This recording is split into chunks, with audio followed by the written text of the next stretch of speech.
આવો જ ભેદ ખુલશે અંદરથી. હવે આમાં આને રૂ સ્વરૂપ છે એમ જાણવા માટે શું રૂને બહારથી લઈ આવીને આમાં પધરાવવું પડે? ઘડામાં માટી છે એ જાણવા માટે શું બહારથી માટી લઈ આવીને ઘડામાં મૂકવાની છે કે માટી પહેલેથી છે અંદર? તો ભગવાન આપણામાં પહેલેથી છે કે બહારથી લઈ આવીને સ્થાપિત કરવાનો છે આત્માને? તો પછી ક્યાં દૂર શોધો છો? ભગવાન આવે ભગવાન આવે, ભગવાન બહારથી ક્યાંથી લે? જુદો હોય તો લઈ આવો ને બહારથી. સમજાય છે પ્રભુ? અલગ હોય તો એને લઈ આવીને માય ઊંચો કરીને માય મૂકો, પણ અલગ તો છે ને, તો કઈ રીતે બહાર આમાં પધરાવ શકો? ગળામાં માટી કેવી રીતે લઈ આવશો? દાગીનામાં સોનું કેવી રીતે લઈ આવશો? તો સોનાનું તો હોવાપણું છે. મેં કહ્યું હતું ને, પરમાત્માનું હોવાપણું છે તો છે એ તો અંદર પહેલેથી મોજૂદ છે. એને બહારથી લઈ આવવાનું નથી, ખાલી આવરણ દૂર કરવાના છે. પછી મને દેખાય દેખાશે નહીં, ત્યાં જ પહેલી તો ભ્રાંતિ પડે છે કે આત્માને જોવો છે, પણ આત્મા કેમ દેખાય? ભગવાન કહો,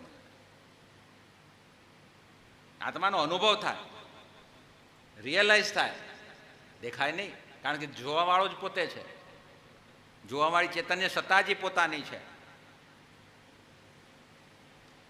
જુદો તો ભાસી રહ્યો છે, અને ભ્રમણાના હિસાબે ભાસી રહ્યો છે. કે જેમ જગત ઇન્દ્રિયોથી અલગ અલગ ભાસ થઈ રહ્યો છે, આભાસ થઈ ગયો છે. જેમ ચોમાસાના દિવસોમાં નદીમાંથી ભેંસો ગાયો નાહીને તળાવમાંથી બહાર નીકળે અને માટીમાં કિનારા ઉપર નાના ખોરલીથી ખાડા થાય, એ ખાડા સુકાઈ જાય ને એમાં પાણી ભરાય નાના, અને પછી સૂર્યનારાયણ ભગવાન ઉગે એટલે એટલા બધા પ્રતિબિંબ દેખાય. તો એનાથી શું સૂર્યનારાયણ ભગવાન એટલા બધા થઈ ગયા?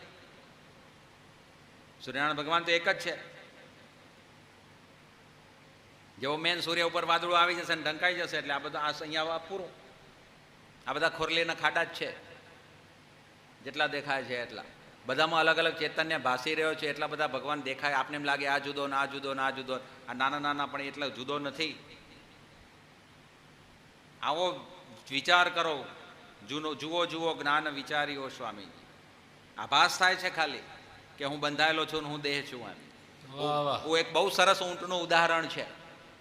પેલા પોઠું લઈને ઊંટ લઈને નીકળતા, એવો વેપારી એક 100 ઊંટ લઈને નીકળ્યા. રસ્તામાં એના પિતાજીની તબિયત કાંક બગડી એટલે નાનો દીકરો જોડે હતો. એને એમ કહ્યું કે હવે તું આગળ પોઠું લઈને જા, હું 2 દિવસ અહીંયા આરામ કરીને પછી આવું છું. નવો હજી તો પલોટાતો હતો એટલે ખબર નહીં. એમાં રસ્તામાં જ્યાં રાત પડે ત્યાં ખીલા ખોડે અને પછી